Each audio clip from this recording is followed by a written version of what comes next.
ఓం నమో వెంకటేశాయ. విఘ్నసార్థిత నిఖననానత గోవింద గోవింద. కావేరీ లహరీ శిలాసు విచరీ సద్వాలుకా భాసురీ తుంగోత్తుంగతరంగభంగ విహరీ లీలా విలాసోత్కరీ వారం వారమిధానమజ్జనకృతా శేషాఘనాశామరీ త్వన్నామాలపనోత్సుకేవ మహతీ సంభాసతే చాతురీ అని రాసలీలామిష దాసహేలాకృత భాసజాలావళి వాసకాలోత్సవుడైన శ్రీనివాస పరమాత్మని భక్తిగా మనసులో భావించుకుంటూ శ్రీశుకుల వారు ఉపదేశం చేసిన శ్రీమద్భాగవత మహాగ్రంథం యొక్క అధ్యయన కార్యక్రమాన్ని మనం ప్రారంభించుకుందాము. యథాప్రకారం ప్రార్థనా శ్లోకాలను చదువుకుని ఈ కార్యక్రమానికి మంగళాచరణం చేసుకుందాము. శ్రీగణేశ ప్రార్థన. ఆవాహనం న జానామి విసర్జనం పూజాంచైవ న జానామి గృహ్యతాం శ్రీగణాధిప. శ్రీగురు ప్రార్థన. గురుర్బ్రహ్మా గురుర్విష్ణుః గురుర్దేవో మహేశ్వరః గురుః సాక్షాత్ పరం బ్రహ్మ తస్మై శ్రీగురవే నమః. శ్రీనివాస ప్రార్థన. అధికానతి తుష్టాయ అధికారప్రదాయినే అధికే మాసి పూజ్యాయ శ్రీనివాసాయ తే నమః. అథ సంకల్పః అస్మాకం ఉపాత్త సమస్త దురిత క్షయ ద్వారా బుద్ధిశుద్ధ్యర్థం విద్యాభివృద్ధ్యర్థం భక్తిజ్ఞానవైరాగ్యాది తదనుకూల సర్వసంపత్సమృద్ధ్యర్థం శ్రీపరమేశ్వర ప్రీత్యర్థం శ్రీమద్భాగవత పాఠం కరిష్యామహే. అస్య శ్రీమద్భాగవత స్తోత్ర మహామంత్రస్య నారద ఋషిః బృహతి ఛందః శ్రీకృష్ణః పరమాత్మా దేవత బ్రహ్మబీజం భక్తిశక్తిః జ్ఞానవైరాగ్యే కీలకం అస్మాకం శ్రీమద్భగవత్ప్రసాదసిద్ధ్యర్థే పాఠే వినియోగः ధ్యానం నారాయణాఖ్యలహరీ వహనేన శీతం వ్యాసప్రసూతశుకమౌనిగణేన గీతం సత్కార్యపుంజ పరమావధినాతు నీతం కులం సమాశ్రయత భాగవతం వినీతం. శ్రీ గురుభ్యో నమః. గోపికలందరూ వెతికి విసిగి వేసారిపోయి యమునా నదీ తీరంలో కూర్చున్నారు. యమునా నదీ తీరంలో ఆ ఇసుక తిన్నెల్లో కూర్చుని హరినామస్మరణ చేయటం ప్రారంభించారు. హరినామస్మరణం కొంతసేపు చేశారు, నామస్మరణగా చేశారు. కొంతసేపు అయిన తర్వాత ఆ శ్రీహరిని పొగుడుతూ ఆయన్ని స్తుతించుకుంటూ తమలో తాము మాట్లాడుకోసాగారు. ఆ మాట్లాడుకున్నటువంటి విధానాన్ని 31వ అధ్యాయంలో శ్రీశుకుల వారు 10వ స్కంధంలోని 31వ అధ్యాయంలో శ్రీశుకుల వారు ఇలా చెప్తున్నారు. గోప్య ఊచుః జయతి తేధికం జన్మనావ్రజ శ్రయత ఇందిరా శశ్వదత్రహి దయిత దృశ్యతాం దిక్షు తావకాః త్వయి ధృతాసవస్త్వాం విచిన్వతే అని మొదలుపెట్టి మాట్లాడుకున్నారు. అందరూ కలిసి ఒకే మాట మాట్లాడారు. ముందు జయతి అని, జయతి సర్వోత్కృష్టంగా ఉంది అన్నారు. ఏమి సర్వోత్కృష్టంగా ఉంది అంటే వ్రజ మనమున్న గొల్లపల్లె సర్వోత్కృష్టమయ్యా అన్నారు. ఎందుకు ఆ గొల్లపల్లె సర్వోత్కృష్టంగా ఉంది అంటే జన్మన తే జన్మన, నువ్వు అక్కడ పుట్టావు కాబట్టి, నువ్వు పుట్టిన దగ్గర నుంచి అక్కడే ఉండి పెరిగావు కాబట్టి అదే సర్వోత్కృష్టం అని అన్నారు. సర్వోత్కృష్టం అంటే గొల్లపల్లె కావటానికి వీల్లేదు, వైకుంఠం కావాలి కదా అని ఎవరో వాళ్ళలో వాళ్ళే అనుకుంటే కాదు, వైకుంఠం కంటే ఇదే ఎక్కువగా ఉంది, దీంట్లోనే ఎక్కువ స్వామి ఇష్టంగా ఉన్నాడు కాబట్టి వైకుంఠం కంటే ఇదే అధికం జయతి అని అనుకున్నారు. జయతి తేధికం జన్మనా వ్రజ. ఇలా వైకుంఠం కంటే దీన్ని గొప్పగా చెప్పడానికి వీల్లేదు, ఎందుకంటే వైకుంఠంలో లక్ష్మీదేవి నివాసం ఉంది, ఇక్కడేమో లక్ష్మీదేవి కనిపించడం లేదు కదా, అందువల్ల వైకుంఠం కంటే ఎక్కువ గొప్పది గొల్లపల్లె అని ఎలా చెప్తాము అని వాళ్ళలో వాళ్ళే అనుకుని శ్రయత ఇందిరా శశ్వదత్రహి అని అనుకున్నారు. శాశ్వతంగా లక్ష్మీదేవి ఇక్కడ నివాసం ఉండిపోతుంది, ఎందుకంటే ఆవిడ నీకు అనపాయిని శక్తి కదా, నువ్వు ఎక్కడుంటే అక్కడ ఉంటుంది కదా, కాబట్టి నువ్వు గొల్లపల్లిలో ఉంటే ఆవిడ గొల్లపల్లిలోనే ఉండాలి, అందులోనూ గొల్లపల్లిలోనూ నువ్వు జన్మించగా, నువ్వు ఇక్కడే పుట్టగా ఇక్కడే స్వామి పుట్టాడు అని కదా వీళ్ళందరూ అనుకుంటున్నారు. కాబట్టి నువ్వు ఇక్కడే పుట్టావని తెలిసిన తర్వాత లక్ష్మీదేవి ఈ ప్రాంతాన్ని వదిలిపెట్టి వెళ్ళదు, ఈ ప్రాంతాన్ని విడిచిపెట్టిపోదు. అందువల్ల శాశ్వతంగా ఇక్కడే ఉండిపోతుంది. లక్ష్మీదేవి వైకుంఠంలో శాశ్వతంగా ఉండదు, గొల్లపల్లిలోనైతే శాశ్వతంగా ఉండిపోతుంది. కాబట్టి శ్రయత ఇందిరా శశ్వదత్రహి, ఇక్కడే ఉండిపోతుంది కాబట్టి, ఇక్కడే నివాసం ఉంటుంది కాబట్టి ఇదే ప్రాంతం వైకుంఠం కంటే అధికమైన పుణ్యప్రదమైన ప్రాంతం అని అన్నారు. కాకపోతే దయిత, ఓ ప్రియుడా, దృశ్యతాం, ఒక్కసారి మాత్రం మా వైపు తిరిగి చూడవయ్యా. ఎక్కడున్నావో తెలియదు, నీకోసం వెతికి విసిగి వేసారిపోయాము. అందువల్ల ఒక్కసారి మమ్మల్ని చూడవయ్యా. దయిత దృశ్యతాం. దిక్షు తావకాహ, నీ వాళ్ళు, నీ భక్తురాళ్ళం మేమందరం కూడా దిక్కులు పట్టి వెతుకుతున్నాము. ఏ దిక్కుకు పడితే ఆ దిక్కును కూర్చునున్నాము. ఏ దిక్కు నుంచి నువ్వు వస్తావో అనే ఆశ కొద్దీ కూర్చునున్నాము. అందువల్ల ఎటు కూర్చున్నామో తెలియదు, మా వైపుకు చూసి మా వైపుకు రావయ్యా, మమ్మల్ని చూడవయ్యా. దిక్షు తావకాహ త్వయి ధృతాసవ, నీ మీదే ప్రాణాలు ఉంచుకున్నామయ్యా, నీ మీదే ప్రాణాలను ఉంచుకుని నీకోసం విలపిస్తున్నామయ్యా, ఎలాగైనా సరే రావయ్యా, నువ్వు కనిపించట్లేదు కదా అని త్వాం విచిన్వతే. ఇంతవరకు వెతికి ఇప్పుడు వెతికే చోటు లేక ఇక్కడ కూర్చుని మనసుతో వెతుక్కుంటూనే ఉన్నామయ్యా. నువ్వు ఎలాగైనా మా వైపు ఒక్కసారి చూడవయ్యా, చూసి మమ్మల్ని కాపాడవయ్యా అని అడిగారు. జయతి తేధికం జన్మనావ్రజ శ్రయత ఇందిరా శశ్వదత్రహి దయిత దృశ్యతాం దిక్షు తావకాహ త్వయి ధృతాసవస్త్వాం విచిన్వతే అని. పాపం జయకారంతో మొదలు పెడదామని అనుకున్నారు. జయకారంతో మొదలుపెట్టి ఈ జయాన్ని ఎవరికి చెప్పాలి అని ఆలోచించుకోక జయతి వ్రజ అని అనుకున్నారు. నువ్వు కాదు సర్వోత్కృష్టుడివి, నువ్వు ఉన్న స్థానమే సర్వోత్కృష్టం. అసలు నువ్వు నీ జన్మ అనేది ఉంటే, నువ్వు ఒక చోట కాలు పెడితే, అడుగు పెడితే అదే సర్వోత్కృష్టం అవుతుంది, అదే వైకుంఠం కంటే గొప్పదవుతుంది, లక్ష్మీదేవి కూడా అక్కడే నివాసం ఉంటుంది అని ఆయన యొక్క గొప్పదనాన్ని మరొక కోణంలో ఆవిష్కరించుకున్నారు. గొప్పదనాన్ని ఆవిష్కరించుకుని దయిత అని పిలుచుకున్నారు. దయిత అంటే కాస్త దయ ఉన్నవాడా అని కూడా అర్థం. నీకు దయ ఉంది అని పేరుంది కదా, మరి నీకంత దయ ఉంటే దాదాపు ప్రాణాలు పోగొట్టుకున్న పరిస్థితుల్లో ప్రాణాలే పోతున్నాయి అన్నంత బాధలో ఉండే మమ్మల్ని నువ్వెందుకు కనికరించడం లేదు అని అడిగారు.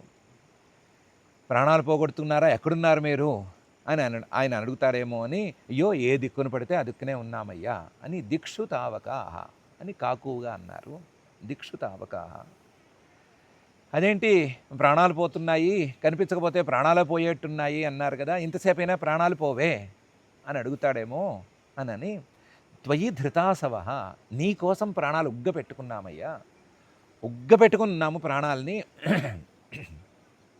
ప్రాణాలు పోలేదు అంటే దానికి కారణం ఎలాగైనా నిన్ను చూడాలి అనేటువంటి మా తపనే. అందువల్ల ఆ తపనతో ప్రాణాలు ఉగ్గబెట్టుకున్నామయ్యా, లేకపోతే ఈ విరహ వేదనకి మా ప్రాణాలు ఎప్పుడో పోయి ఉండేవయ్యా. త్వాం విచిన్వతే, అలాగని నిన్ను వెతకకుండా లేమయ్యా, ఇంతవరకు వెతుకుతూనే ఉన్నాము. ఇప్పుడు బాహ్యంగా వెతికాము ఇంతవరకు, ఇప్పుడేమో ఆంతరంగా వెతుక్కుంటున్నాము. బ్రహ్మగారు చేసినట్లుగా మేము చేస్తున్నామయ్యా. బ్రహ్మగారు కాసేపు బాహ్యంగా వెతికి విసిగి వేసారిపోయి మళ్ళీ వెనక్కొచ్చి ఆంతరంగా వెతుక్కున్నాడు కదా, మేము కూడా అలాగే వెతుక్కుంటున్నామయ్యా. త్వాం విచిన్వతే తావకాహ, నీ వాళ్ళమైన మేము, నీ భక్తురాళ్ళమైన మేము నిన్ను మనసులో వెతుక్కుంటున్నామయ్యా. మనసులో వెతుక్కోవటానికి మాకేమీ వేరే సాధనం లేదు, మాకేమీ వేదాంతోపదేశం లేదు, ఆ అధికారాలు లేవు, లేకపోతే వేరే ఉపదేశాలు లేవు, మంత్రాలు లేవు, తంత్రాలు లేవు, ఏమీ లేని వారికి హరినామస్మరణే గతి అని అంటారు కదా. ఆ హరినామస్మరణతోనే నిన్ను వెతుక్కుంటున్నామయ్యా, నీ గురించి చెప్పుకుంటూ, నీ మాటలు మాట్లాడుకుంటూ నిన్ను వెతుక్కుంటున్నామయ్యా అని చెప్పారు. చాలా లోతైన అర్థంతో ఈ మాటలు చెప్పారు. జయతి తేధికం జన్మనావ్రజ శ్రయత ఇందిరా శశ్వదత్రహి దయిత దృశ్యతాం దిక్షు తావకాహ త్వయి ధృతాసవస్త్వాం విచిన్వతే అనే ఈ శ్లోకంలో. ఇది విచిత్రమైన వృత్తం, కనకమంజరి వృత్తం. ఇది మనకు తెలిసిన హరివరాసనం విశ్వమోహనం అనే తీరులో ఉంటుంది. అది అలా పాడుకోవచ్చు. నేను పాడతానంటే చుట్టూ ఉన్నవాళ్ళు వద్దంటే వద్దంటున్నారు, ఆ ట్యూన్ నీకు వద్దంటున్నారు, అందువల్ల పాడట్లేదు. ఆ ట్యూన్లో వస్తుంది. ఈ శ్లోకం కూడా ఆ ట్యూన్లో వస్తుంది. ఈ వృత్తం ఆ ట్యూన్కి తగ్గట్టుగా ఉంటుంది. ఈ మాట అన్న తర్వాత వాళ్ళలోనే కొంతమంది ఇలా అన్నారు. శరదుదాశయే సాధుజాత సత్ సరసిజోదర శ్రీముఖాదృశ సురతనాథచే తే శుల్కదాసిక వరద నిఘ్నతో నేహ కిం వధ అని. స్వామి, మా ప్రాణాలు పోవడానికి కారణం ఎవరు అంటే నువ్వే ఎలా కారణమయ్యావంటే, శరదుదాశయే, శరత్కాలంలో చాలా శుద్ధంగా ఉండేటువంటి ఒక సరస్సు ఉందనుకుంటే, ఆ సరస్సులో ఉన్న పువ్వుల్లో కల్లా మంచి తామర పువ్వు ఒకటి పుట్టిందనుకుంటే, సాధు జాత సత్సరసిజ, ఆ తామర పువ్వు తాలూకు మధ్య భాగం కేంద్ర బిందువు కర్ణిక అని పిలుస్తాం కదా, ఆ కర్ణిక ఒకటి ఉందనుకుంటే, ఆ కర్ణిక తాలూకు అందాన్ని కూడా చీకొట్టేటువంటి చూపులు నీవయ్యా. అలాంటి చూపులతో మమ్మల్ని చూశావు, అలాంటి చల్లనైన అందమైన చూపులతో మమ్మల్ని చూశావు. చూసేసరికి మేము నీకు వశమైపోయి ప్రాణాలను కూడా నీకు సమర్పించేసేసుకుని దాదాపు ప్రాణాలు పోగొట్టుకున్న పరిస్థితిలో ఉన్నామయ్యా. నువ్వు చూసిన ఒక్క చూపు చాలు మా ప్రాణాలు పోవటానికి అన్నట్టు తయారైందయ్యా. సురతనాథ, ఆ రోజు నుంచి నీతో కలవాలి, నీతోనే ఉండాలి, నీతోనే కలిసి ఉండాలి అనేటువంటి అభిప్రాయంతో మేము తిరుగుతున్నామయ్యా. ఎలా తయారయ్యామంటే, తే అశుల్కదాసికాహ, నీకు వెట్టి చాకిరీ చేయటానికి కూడా సిద్ధపడ్డామయ్యా. నువ్వు మాకేమి ఇవ్వక్కర్లేదు, నీ నుంచి మేమేమి కోరుకోవటం లేదు, నీ దాస్యం మాకిస్తే చాలు అన్నట్లున్నాము. తే అశుల్కదాసికాహ. వరద, వరాలను ఇచ్చేటువంటి వాడా, నువ్వు ఎంత వరాలను ఇస్తున్నా సరే మేము మాత్రం నీ నుంచి వరాలను కోలుకోవటం లేదు. అశుల్కదాసికాహ, వేతనం లేని పనివాళ్లలాగా నీకు దాస్యం చేద్దామనే ఉన్నామయ్యా. ఇలాంటి వాళ్ళని మమ్మల్ని నువ్వు ఇంత బాధ పెట్టచ్చా? నిఘ్నత, అప్పుడేమో చూపులతో మమ్మల్ని కొట్టావు, ఇప్పుడేమో కనిపించకుండా మమ్మల్ని కొడుతున్నావు, ఆ చూపులు లేకుండా చేసి మమ్మల్ని కొడుతున్నావు. నేహ కిం వధ, ఇక్కడ కూర్చుని ఉన్నాం కదా, దాదాపు ప్రాణాలు పోతున్న పరిస్థితి అని చెప్తున్నాం కదా, ఇది వధ కాదా? ఆ రోజు చూపులతో మమ్మల్ని చేసింది అది కాదా? ఇప్పుడు కనిపించకుండా మమ్మల్ని చేస్తున్నది వధ కాదా అని అడిగారు. చాలా గొప్పగా మాట్లాడారు. ఒక్కొక్క పదానికి ఒక సార్థక్యం తీసుకొస్తూ మాట్లాడుకున్నారు. ఎప్పుడైనా నీరు తేరుకోవాలి అంటే శరత్కాలం కావాలి అని ఒక నియమం. బాగా వర్షాలు పడి ఆ వర్షాలు పడగా మట్టి నీళ్లు పారగా నీరు తేరుకోవటం అనేది శరత్కాలంలో జరుగుతుంది. అటువంటి శరత్కాలంలో అని నీరు తేరుకుని స్వచ్ఛంగా ఉండేటువంటి చెరువు అని తేల్చారు. అందులో ఉదాశయే, మంచి చెరువు, మంచి అందము ఆకారము ఉండేటువంటి, నీరు బాగా ఉండేటువంటి చెరువు అని అన్నారు. ఆ చెరువులో సాధుజాత, అందులో బాగా ఉంది, అసలు పువ్వుల్లో కల్లా రాజులా కనిపిస్తోంది అని ఒక పువ్వుని ఎంచుకున్నారు. అది అందులోనూ సత్సరసిజం, దాని జాతి. పద్మాల్లో తామర పూల్లో కూడా జాతులు ఉంటాయి కదా, సహస్రపత్రం కమలం, శతపత్రం కుశేషయం, రక్తోత్పలం, తామరసం, సారసం, సరసీరుహం అని రకరకాల జాతులు ఉంటాయి కదా. అందులో ఉత్తమమైనటువంటి జాతికి చెందినటువంటి ఒక పద్మం సత్ సరసిజోదర, అలాంటి జాతికి చెందిన పద్మానికి మధ్య భాగం, అందాలకల్లా అందం అనుకునేటువంటి ఒక పువ్వు తాలూకు మధ్య భాగం, అలాంటి మధ్య భాగ శ్రీముషాదృశ, అలాంటి మధ్య భాగం తాలూకు సౌందర్యాన్ని కూడా తోసిరాజనేటువంటి అందమయ్యా నీ కళ్ళది అని చెప్పారు. అంత అందమైన కళ్ళతో అంత చల్లగా చూస్తే మా ప్రాణాలు పోవా? మేము నిన్నే కలవాలి, నీతోనే ఉండాలి అని అనుకోమా అని అడిగారు. శ్రీముషాదృశ అనేటువంటి భాగంతో. పోనీ నిన్ను చేరాలని అనుకుంటున్న వాళ్ళము, నువ్వు వరదుడివి అనే ప్రసిద్ధి ఉన్నా సరే, నువ్వు వరదుడివే కదా, వరదుడివి అయినా సరే మేము నీ నుంచి ఏమైనా కోరుకుంటున్నామా అంటే ఏమీ కోరుకోవటం లేదు. అశుల్కదాసికా, నీ నుంచి ఏమీ కోరుకోనటువంటి, నీకు దాస్యం చేయడానికి సిద్ధమైన స్త్రీలం మేము. పోనీ నువ్వు మమ్మల్ని వివాహం ఆడావా అంటే వివాహం ఆడటానికి వీలే లేదు, మాకు వివాహాలు అవి అయిపోయినాయి, కొంతమందికి అయినాయి, కొంతమందికి అవ్వలేదు, అలా కూడా అనుకోవచ్చు. వివాహం అనే ప్రసక్తి లేదు. దాసికా, కేవలం నీకు దాస్యం చేయడానికే వచ్చాము.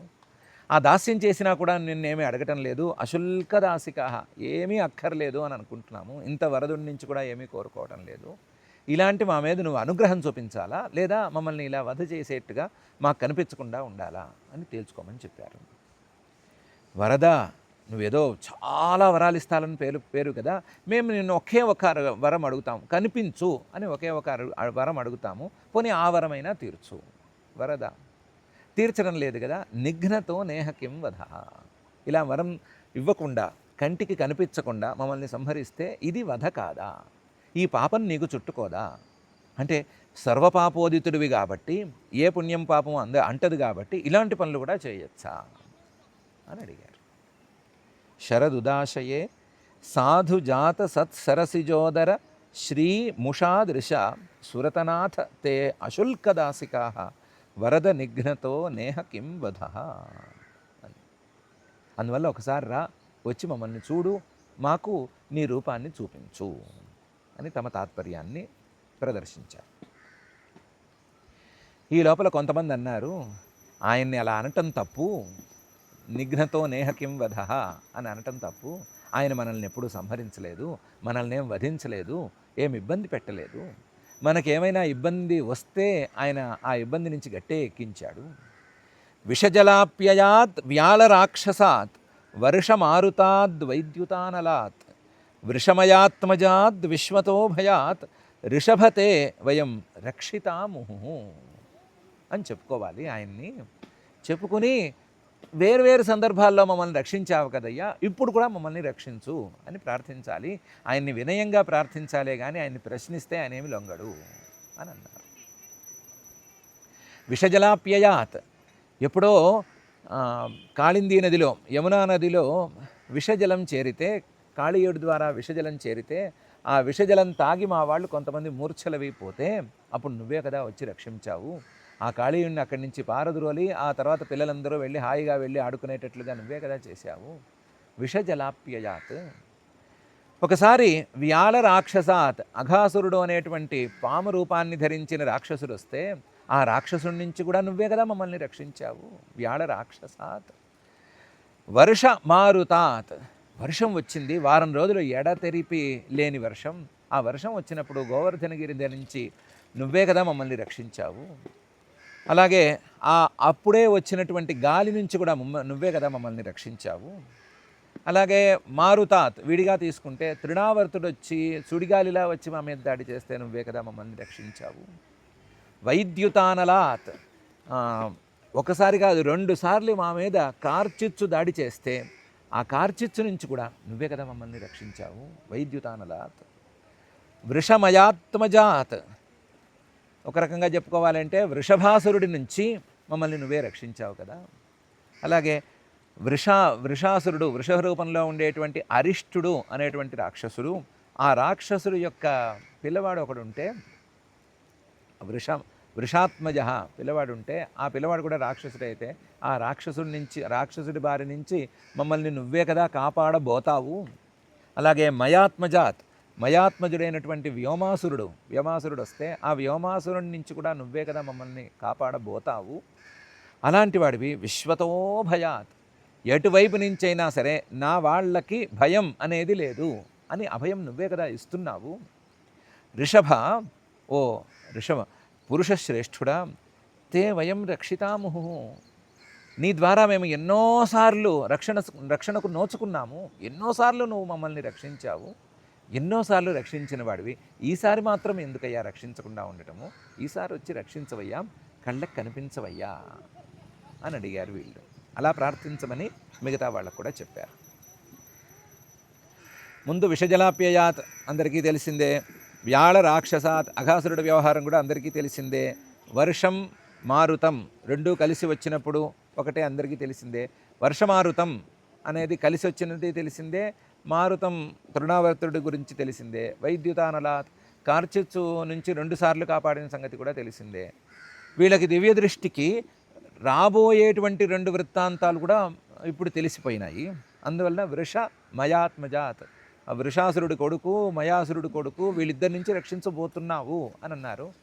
వాళ్ళ శ్రీకృష్ణ స్మరణలో కలిసిపోయి భూత వర్తమాన భవిష్యత్తుల్ని లెక్క చేయటం లేదు. వాళ్ళకంతా అలా కళ్ళకు కట్టినట్టు కనిపిస్తూ ఉంటే ఆ కళ్ళకు కట్టినట్టు కనిపించిన వాటిల్లో ఏది పడితే అది తోచింది మాట్లాడుతున్నారు.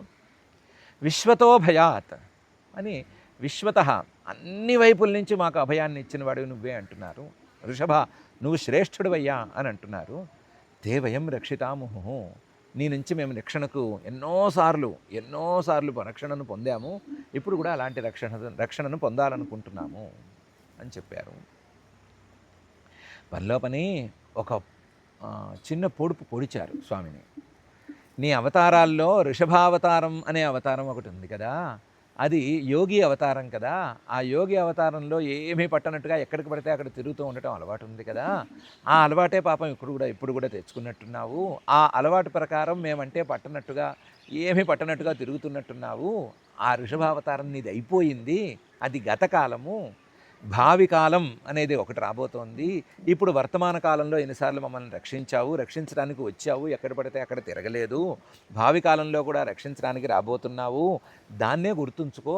ఆ భూతకాలంలో జరిగిన ఋషభావతారాన్ని పట్టించుకోవద్దు. ఆ ఋషభావతారంలో లాగా ఎక్కడ పడితే అక్కడ తిరుగుతూ ఉండద్దు, మా కళ్ళకు కనిపించు అని ఒక్క పొడుపు పొడిచారా, లేకపోతే ఆయనకే గుర్తు చేశామని అనుకున్నారా, లేదా భక్తిగా ఋషభావతారాన్ని కూడా వాళ్ళ ఆ దివ్య దృష్టికి కనిపిస్తూ ఉంటే దాన్ని కూడా ఒకసారి స్మరించుకున్నారా అనేది వేరే విషయమైతే, ఈ మాట మాత్రం భక్తిగా స్వామితో అనాలని మిగతా వాళ్ళతో చెప్పారు.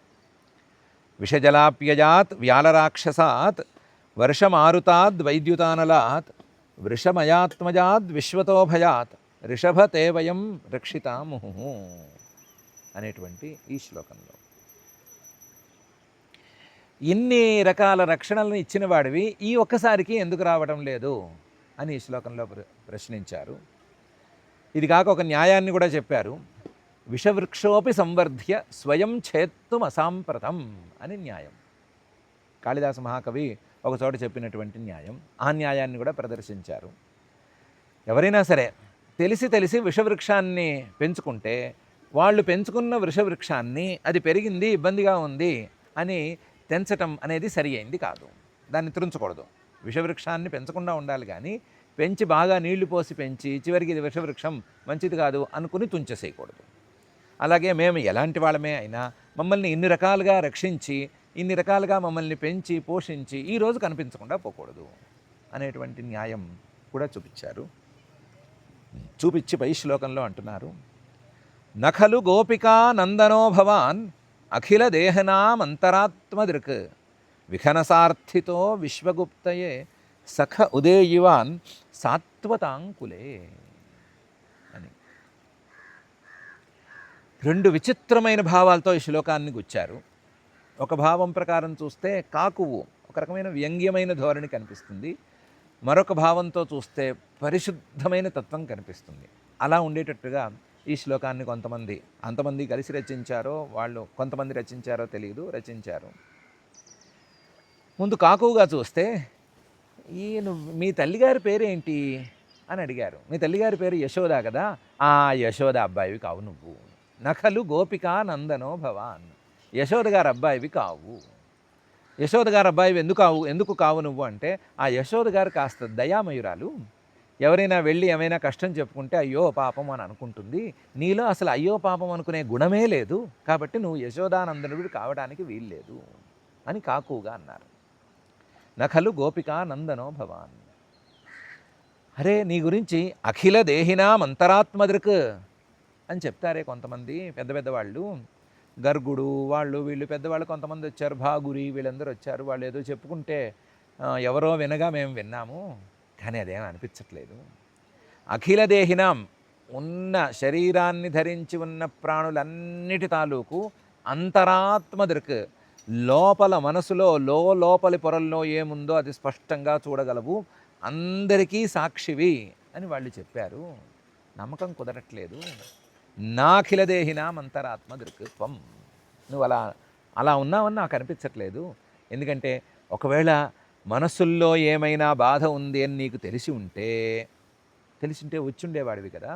రాలేదంటే నీకు ఆ బాధ కనిపించలేదు. మా మనస్సుల్లో ఉండేటువంటి బాధే నీకు కనిపించి ఉంటే నువ్వు తప్పకుండా వచ్చేవాడివి. రాలేదు అంటే నీకు ఆ బాధ కనిపించలేదంటే నువ్వు సాక్షివి కావడానికి వీల్లేదు అని వ్యంగ్యంగా అన్నారు. అయ్యోయ్యో విఖనసార్థితో విశ్వగుప్తయే అని ఇంకోళ్ళు ఎవరో అన్నారు నీ గురించి. విఖనాహ అంటే బ్రహ్మగారు నిన్ను లోకాలని కాపాడమని ప్రార్థించగా నువ్వు పైనుంచి దిగి వచ్చావు అని ఎవరో అన్నారు. లేదా మాకేదో కనిపిస్తోంది, అంతా కనిపిస్తోంది, అదే కష్టంగా ఉంది. అంతా కనిపిస్తుండే పరిస్థితుల్లో బ్రహ్మగారు నిన్ను ప్రార్థించారు అని కనిపిస్తుంటే, బ్రహ్మగారు లోకాన్నంతా రక్షించమనే కదా ప్రార్థించారు. ఈయన్ని లోకాన్నంతా రక్షించమంటే లోకంలో మేము కూడా భాగమే కదా, మమ్మల్ని రక్షించడానికి ఈయన ఎందుకు రావటం లేదు అని అనిపిస్తోంది. అందువల్ల విఘనసార్థితో విశ్వగుప్తయే ఇది తున. బ్రహ్మగారు నిన్నేదో రమ్మంటే లోకాలని రక్షించడానికి నువ్వు వచ్చావు అని అనిపించడం లేదు. విఘనసార్థితో విశ్వగుప్తయేనా సఖే, ఓ స్నేహితుడా, ఉదేయివాన్ సాత్వతాంకులే. ఈ సాత్వికులైనటువంటి సాత్వతుల కులంలో నువ్వు పుట్టావు అని మాకేమీ అనిపించటం లేదు. అందులోనూ సాత్వికమైన ఉపాసన చేసేవారిని అనుగ్రహించటానికి నువ్వేదో పుట్టావు అని అయితే అస్సలు అనిపించట్లేదు. మేమేమి రాజస తామస ఉపాసనలు చేయట్లేదు కదా, నిన్ను తప్ప మరొక వస్తువుని ధ్యానించడం లేదు కదా, నీ నుంచి ఏ ఫలితాన్ని ఆశించడం లేదు కదా. ఇలాంటి ధోరణిలో ఉండే మేము కూడా సాత్వికమైన ఉపాసనలు చేసుకుంటున్నట్లే కదా. ఇలాంటప్పుడు మాకు నువ్వు కనిపించాలి, కనీసం మా కష్టాలు ఏమైనా ఉంటే వాటిని తీర్చాలి కదా. తీర్చట్లేదు అంటే మాకేదో నీ మీద సందేహంగా ఉందయ్యా. న ఉదేయివాన్ సాత్వతాంకులే అని అనుకోవాలయ్యా అని వ్యంగ్యంగా మాట్లాడారు. నఖలు గోపికానందనో భవాన్ అఖిల దేహినామంతరాత్మదృక్ విఘనసార్థితో విశ్వగుప్తయే సఖ ఉదేయివాన్ సాత్వతాంకులే అనే ఈ శ్లోకంలో. రెండో అర్థంలో నిజంగానే మాట్లాడారు. నఖలు గోపికా నందనో భవాన్, నువ్వు అసలు యశోదా తనయుడివి కానే కావు. యశోదా తనయుడివి నువ్వెలా అవుతావు? ఏమీ అంటని సాక్షి స్వరూపానివి కదా నువ్వు. అఖిల దేహినాం అంతరాత్మదృక్, అందరికీ ప్రాణులన్నిటికీ అని చెప్పుకోవచ్చు, అందరికీ మనస్సు లోపల జరిగేటువంటి ప్రతి విషయాన్ని ప్రత్యక్షంగా సాక్షిగా చూస్తున్నటువంటి వాడివి. అంతరాత్మ దృక్స్వరూపానివి, పరిశుద్ధమైన దృక్స్వరూపానివి నువ్వు గోపికకి పిల్లవాడివి ఎలా అవుతావు?